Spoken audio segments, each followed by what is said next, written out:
What's up, folks? Back up at ya with another edition of the OZone. Zone. It's me, at Omar Miller. My real name is Omar Miller, but I just say at Omar Miller so you guys can follow me because I need more Twitter followers, all right? I'm vain. Help me out. Terry Miller at Icons. There it is. And let's just jump right into it. You know, I want to talk about a disturbing, a very, very disturbing thing. What is that? We're talking about ex-Super Bowl champion, father, and husband Will Smith being gunned down in the streets of New Orleans. Tragic. Really, really tragic. He's a young guy. He's 34 years old. How long has he been retired? I would say 2 years, maybe a year, something like that. I think last time he played was maybe 2014. He might have signed with the Patriots for a little bit or something like that, but then he ended up wrapping it up. I met the brother several times. We sit on the same charity, Artists and Athletes Alliance, and he was a really solid dude, man. Really good guy. This is a real loss to the world, not just the sports world. It's another situation of black on black crime, which is something that nobody ever really speaks about, which is terrible. And it's a situation where now children are going to be left, fatherless. This is bad, not just for the sports world. This is just a bad example in the community. And there's a few wrinkles that I really want to cover here, because I want to cover how the nature of poverty and politics always make perpendicular contact with regular society and the sports world and whatnot. Now, the way that I understand it, Will was out with his wife having a good time. He took a picture and posted it on Instagram. He was out with his wife eating dinner. The guy ate dinner, and then he gets in the car. From what the video looks like, it looks like he love tapped the other guy's Hummer. Right. Yeah, and then he went around him and kind of bailed out, which would put him in line for a hit and run, no matter how light it is. That guy then really seemed like he really took it to the next level and gunned his Hummer to chase down Will's Mercedes G-Wagon.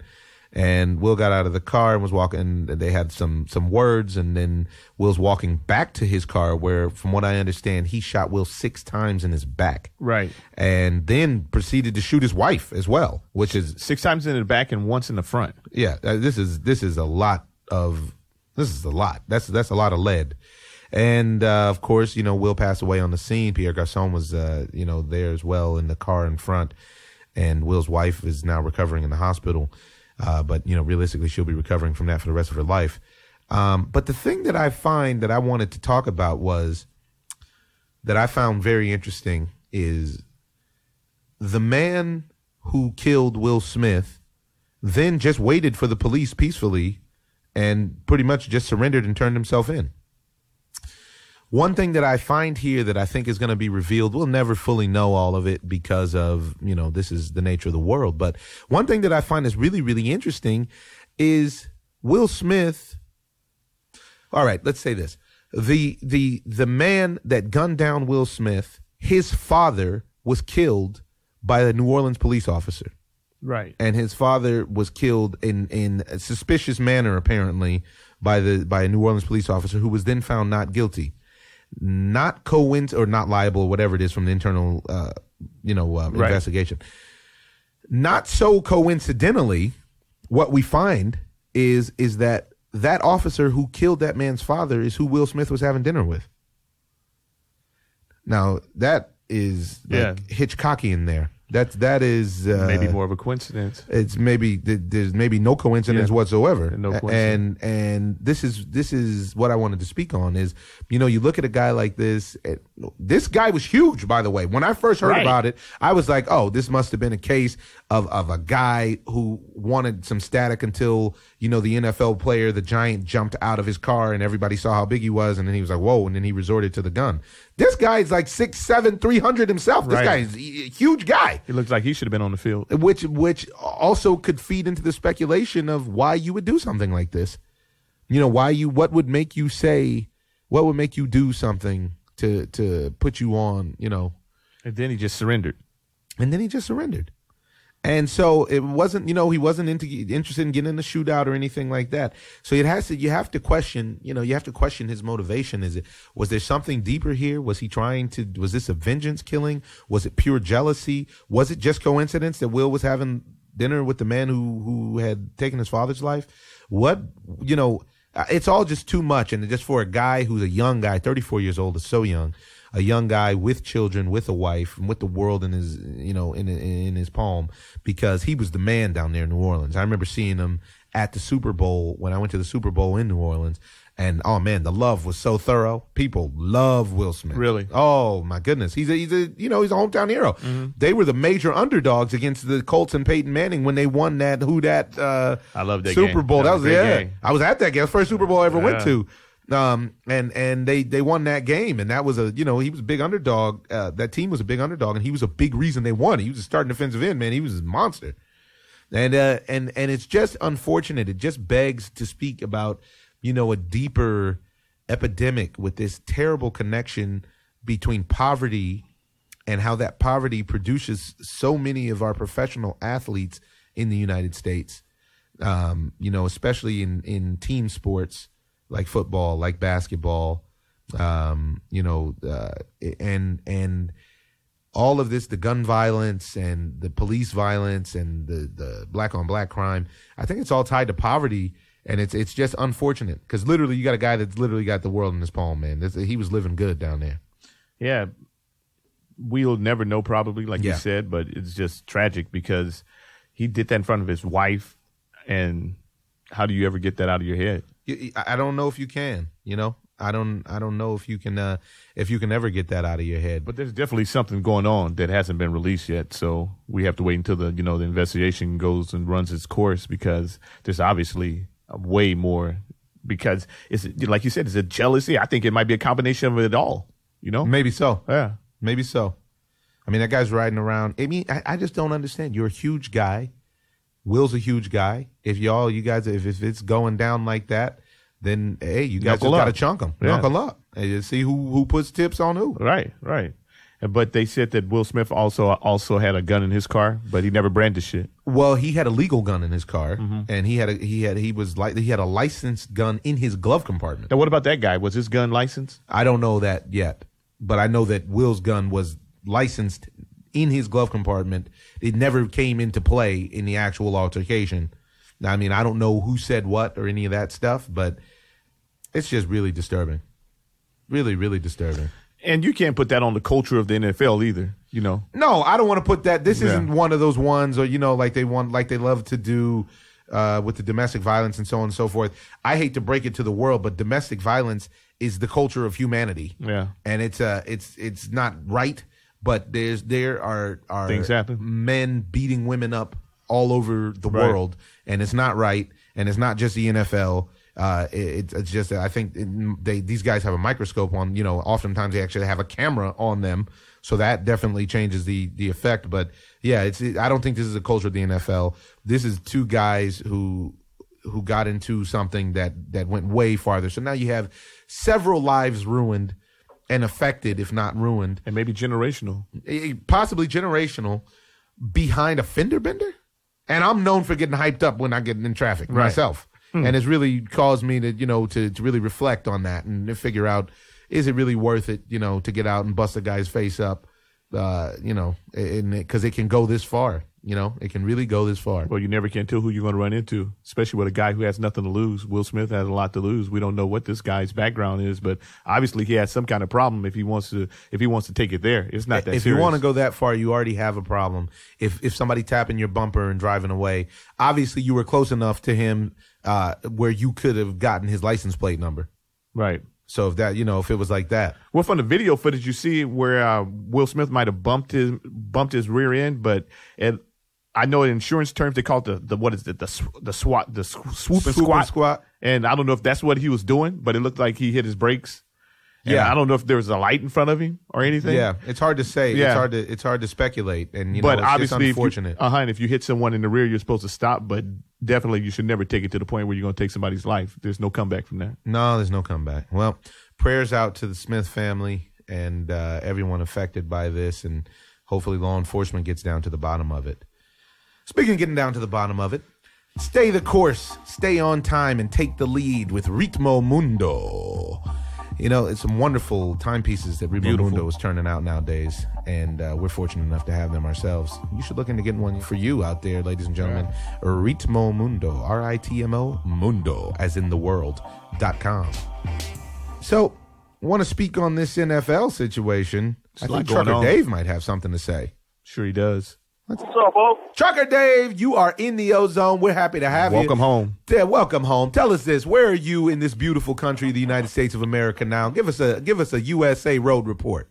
In the beautiful state of Montana. Beautiful. It is about 52 degrees, sunny skies. What more could you ask for? I mean, you could ask for Los Angeles because we're banging at about 87 with sunny skies, but you can't be mad. Everybody isn't in paradise. What can you do? What can you say? We still love you. You're always welcome, Trucker Dave. Now, listen, we're going to jump right into it. We're talking NFL now. We want to talk about we want to start off and talk about this mammoth trade that the Rams just pulled off. What do you think about that? Pretty good move. I mean, you got two franchise quarterbacks right at the top of the draft, and after that, the prospects are going to fall off. So the Rams are looking for franchise quarterbacks, and I think it was a good deal. I mean, if one of these guys pans out, I mean, what did you really lose?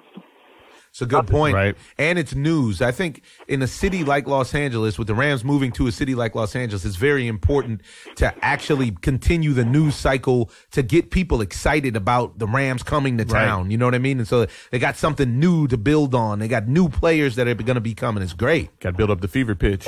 Yeah.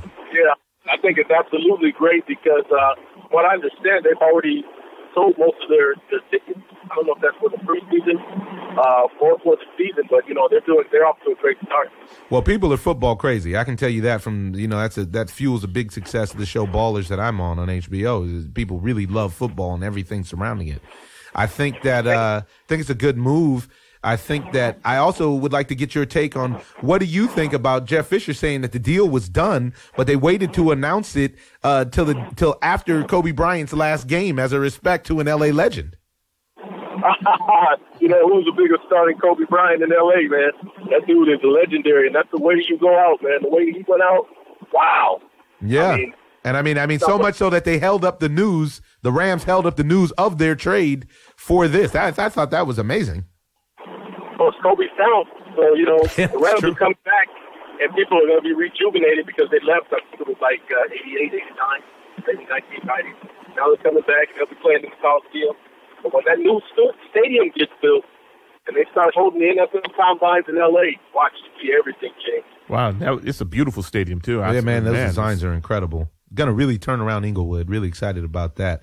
Well, we want to cover another NFL situation with you. See how you feel about Josh Gordon. This guy, you just can't seem to get it together. Josh Gordon seems to think that he has Johnny Manziel's oil money. Johnny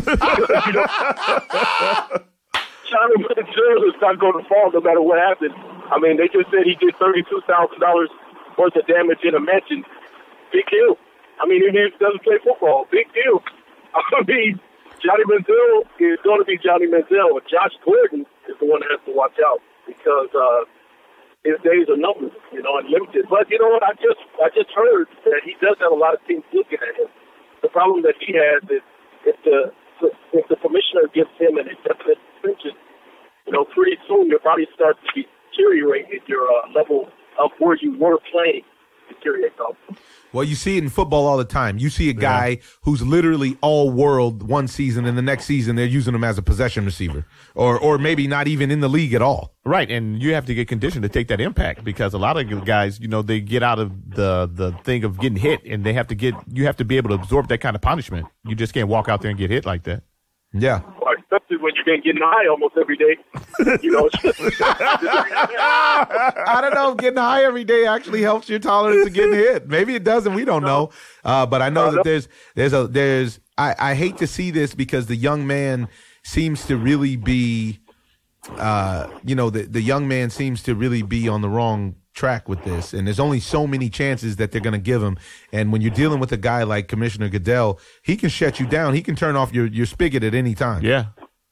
That is so true. That is so true. And, you know, what you really hate to see is a guy as talented as him, you know, just throw all of his talent away. It's the truth, man, because this guy could be one of the best receivers in all of football when he plays. Well, I don't know if you could be better than Antonio Brown, but he'd be pretty good. No. I said one of. I mean, Nino Brown, Tony Toe Tap is over there. He's ridiculous. And he's awesome on Dancing with the Stars. What do you want from Antonio Brown? This guy's just stone cold winner, this guy.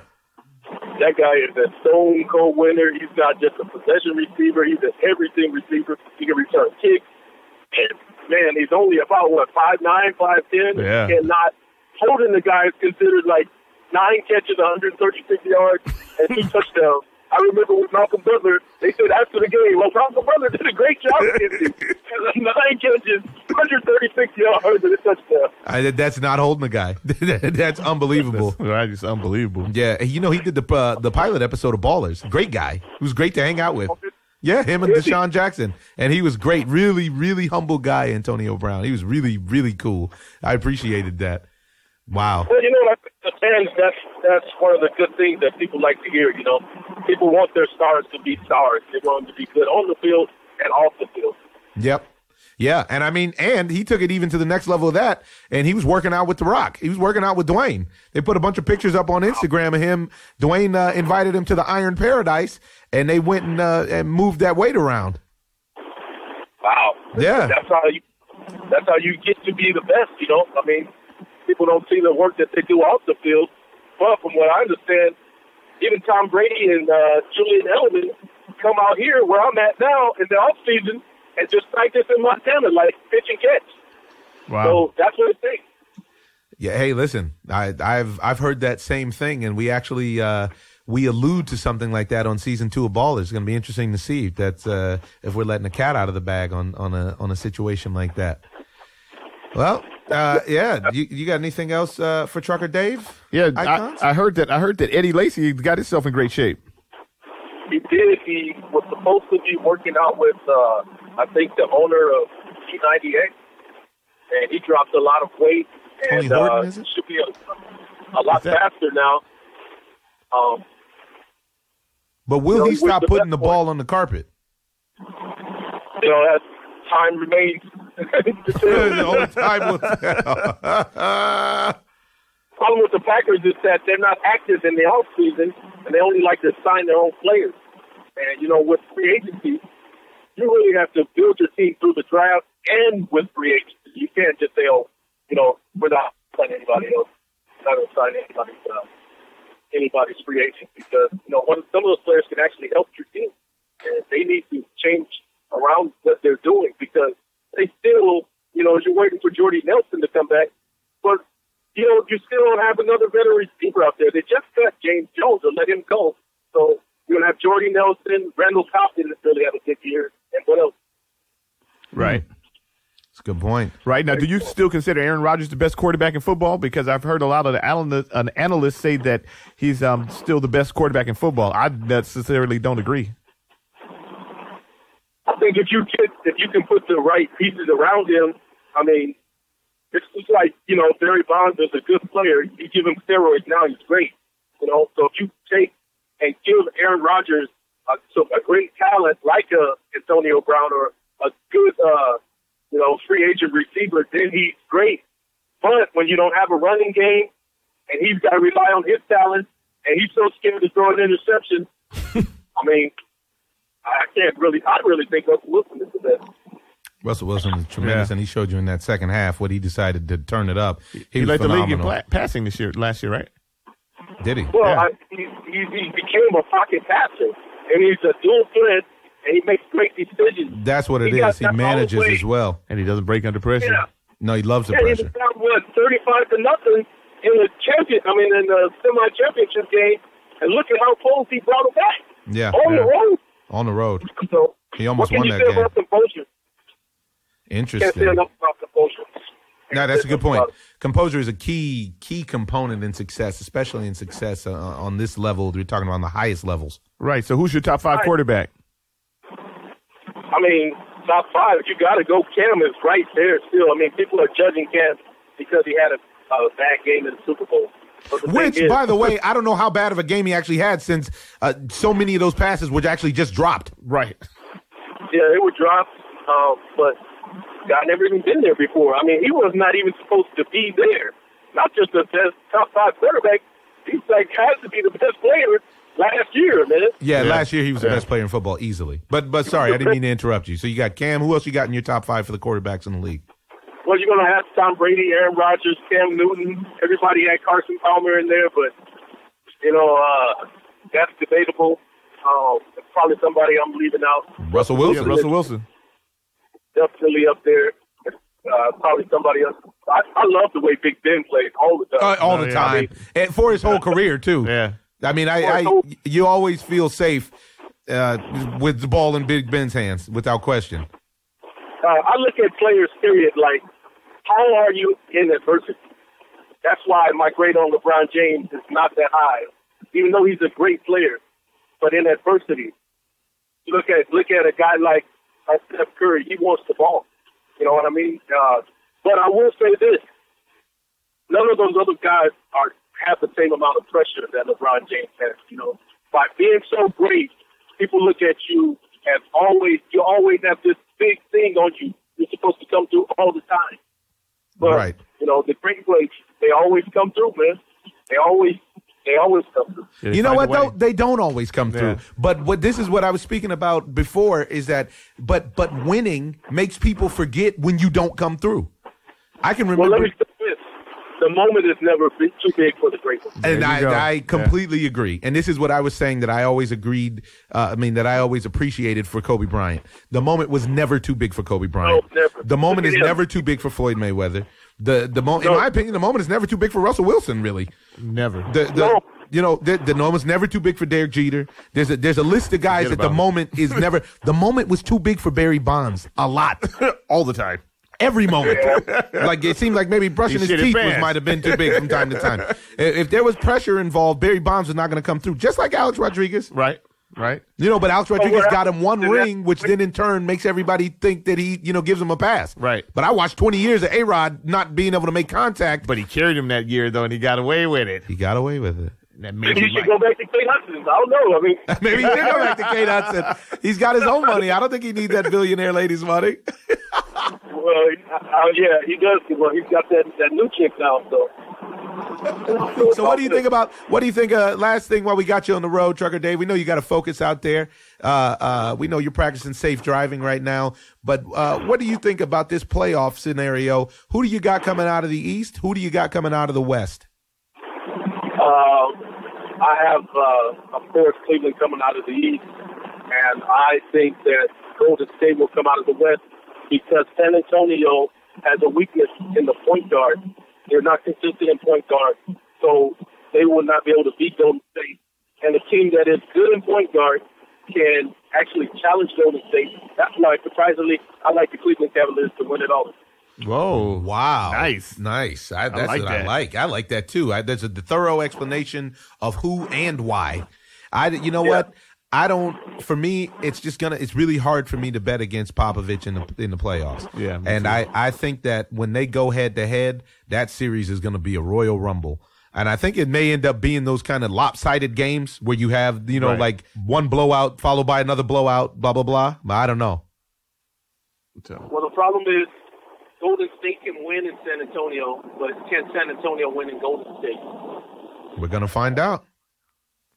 Well, Trucker Dave, always good to have you in the Ozone. You are a true family member, and we will talk to you soon. Be careful out there on the road.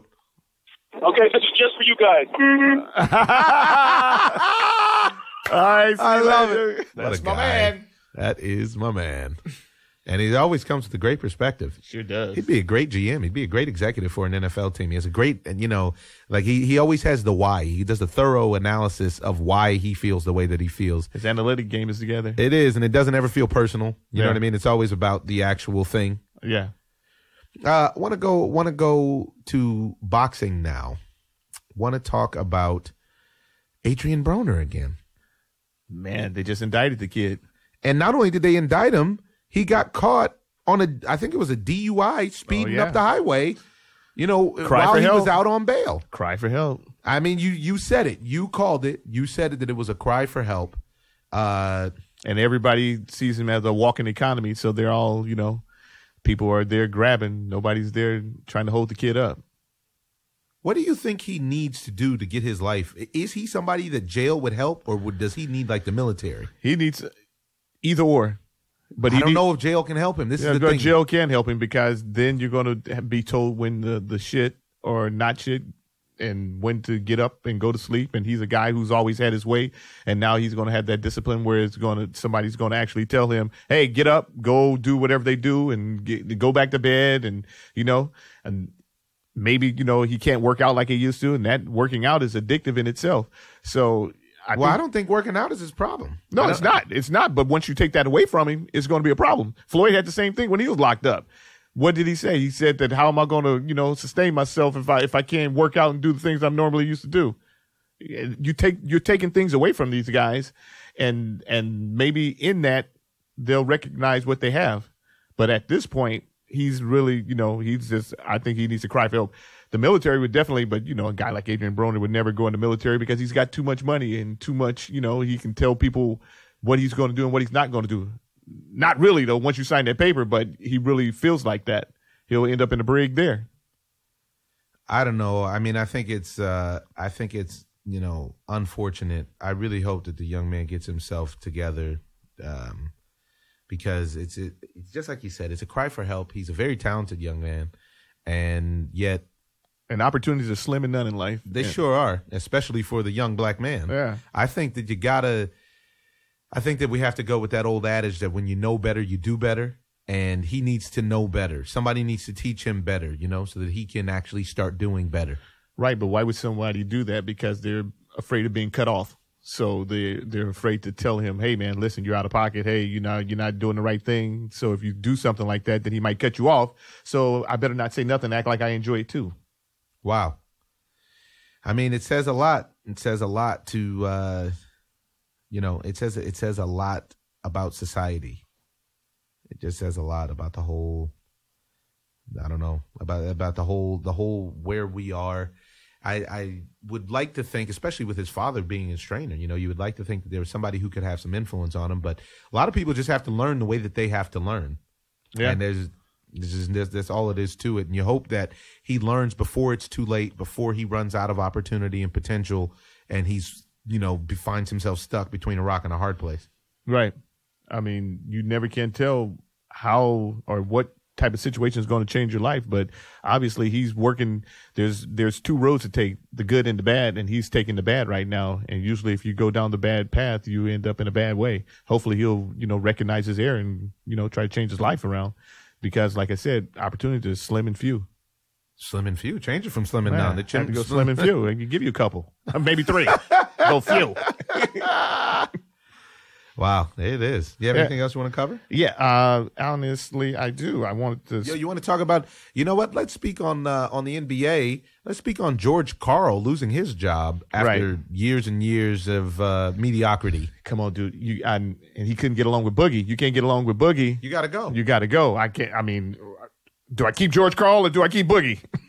That's not rocket science. It's not rocket science. You got to go. It's going to be interesting, though, because we'll see what Boogie's response is next year, whoever this new coach is. Big numbers.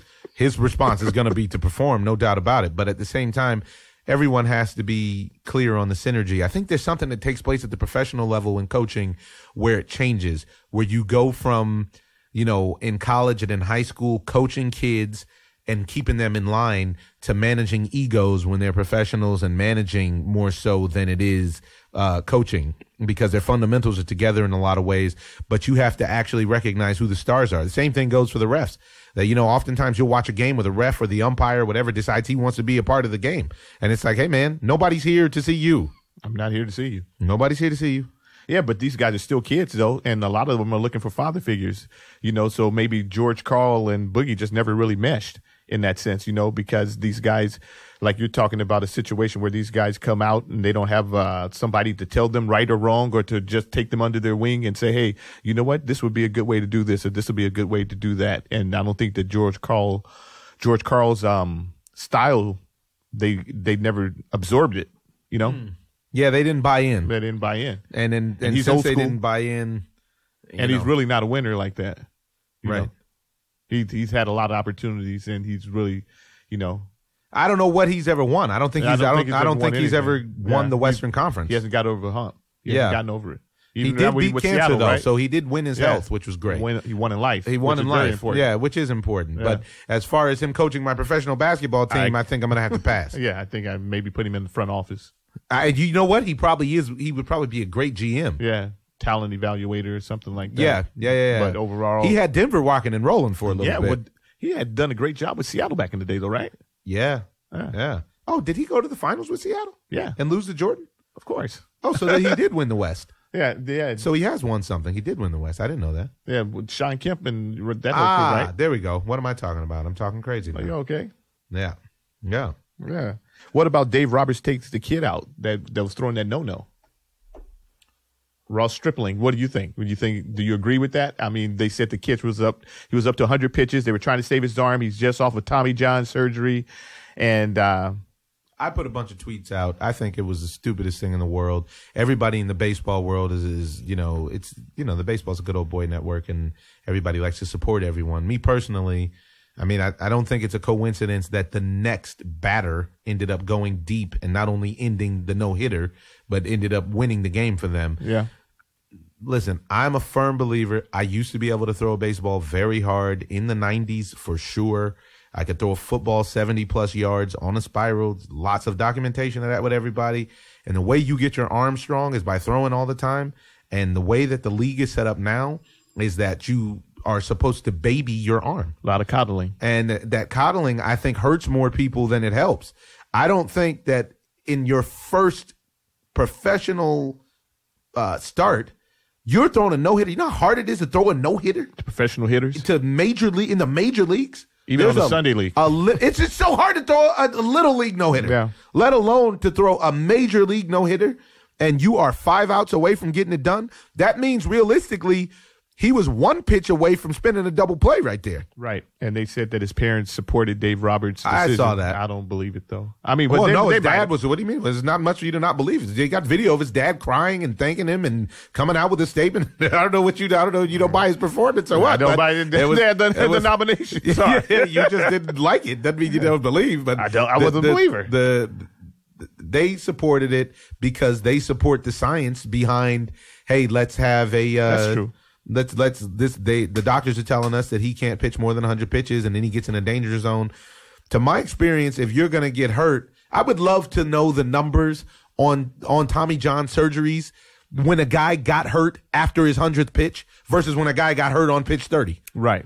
Because it's the torque that's going into the ligament that's giving you problems. It doesn't have to do with how many, in my opinion. Well, it's in a high pressure situation as well. You're tense maybe. I don't know what that matters either. What I'm saying is that if you're on pitch 35, I saw Dave Dravecky throw his arm completely out in a non-pressure situation just because he was pitching. I think that was in Montreal. He's either in San Francisco or Montreal. In San Francisco when it happened. Was it the second one? The time that he did it was in Montreal. Yeah. Or maybe they were just playing the Expos.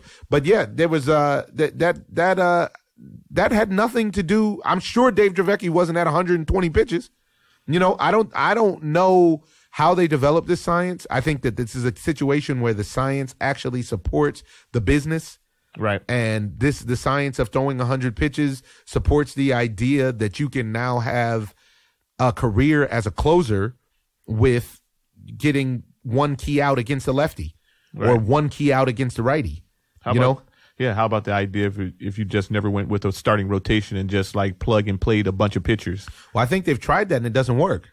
So I think that this is what they've seen, and now just like how the Golden State Warriors are changing the game of basketball with the way that they play it, now you're seeing with the way that the Kansas City Royals buttoned up the World Series last year and almost really were 90 feet away from winning it the year before that. They're going back to that 1990s Reds kind of situation with the bad boys where you have, if you can get a lead after 6, the game is over. You shorten the game. Yeah, you build a bridge. Yeah, and then you got, setup to the closer, which is lights out. Yeah. You go from 95 to 97 to 100. You go from Norm Charlton to Randy Myers to Rob Dibble. To go home. And then you go home. To get your car and lights out. And then you give Eric Davis his ring. Is and what Chris you do. Sable jumps in the car with his uni on because he doesn't want to answer questions. I'm to the house. Awesome. Chris Sabo, if you're listening to this by any chance, just know you are a friend of the Ozone. We love you, Chris Sabo. Yeah. You were an awesome player. Man, loved your goggles. Loved how you played third base. Give us a call. We'd love to shout out Chris Sabo. That would be great. All right, ladies and gentlemen, we've come to the end of another session of the Ozone. We love you. Thanks for tuning in. I'm going to leave you with a thought from Confucius. By 3 methods we may learn wisdom. First, by reflection, which is noblest. Second, by imitation, which is easiest. And third, by experience, which is bitterest. I didn't even know bitterest was a word. I wonder if that's a translation thing for the homie Confucius. Maybe he created it. Or maybe he was. He can make up his own words. He made his own words up. What are you going to do? What does Confucius mean? Confucius. Confucius sounds like confusion, but I think that he wasn't confusing at all. We're going to leave you while the philosopher T-Bone Stradamus decides to start doing tongue twisters over here. We'll talk sports with you soon. Thanks for tuning in. Ozone. Peace. Late.